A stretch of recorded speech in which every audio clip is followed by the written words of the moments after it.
Pri mreži Matija ste bil proglašen za najboljšega prostoferja. Kaj vam to pomeni? To mi samo potrjuje, da to delo, ki ga upravljam prostovoljno, je nagrajeno iz strani vseh teh, ki sem jih prevažal. Saj so oni tisti, ki morajo povedati, a je delo upravljeno v redu ali ne. Kako postati tako dober prostofer? Dober prostofer postaneš, ljudi poslušaš, narediš jim uslugo, se pogovarjaš z njimi,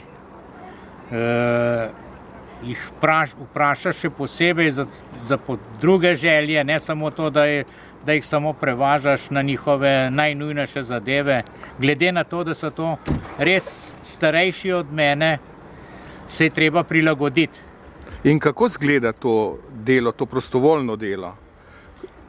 Opišete kakšen dogodek? Recimo, prejmem klic na mreži Matija, imajo klicni center. Na klicnem centru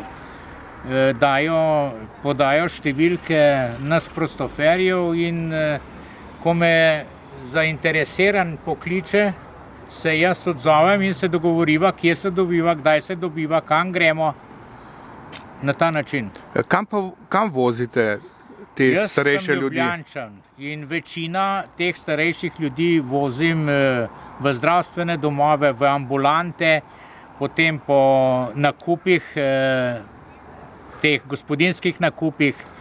V glavnem je v Ljubljani so ti prevozi. Verjetno so te dogodki kar prijetni. Ja, lahko rečem, glede na to, da sem že mlajši, sem rad starejše poslušal, ne?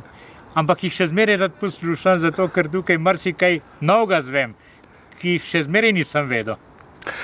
Danes se boste tukaj iz Vranskega odpeljal z novim avtomobilom, ki ga je dalo na uporabo podjetje Avto Triglav iz Ljubljane.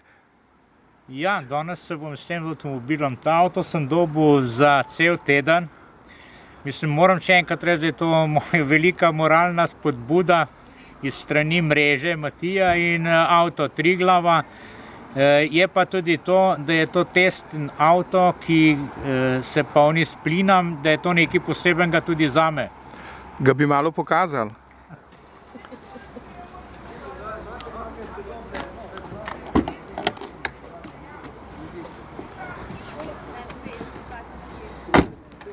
Gospod Rajko, srečno vožnjo, Hvala. uživajte.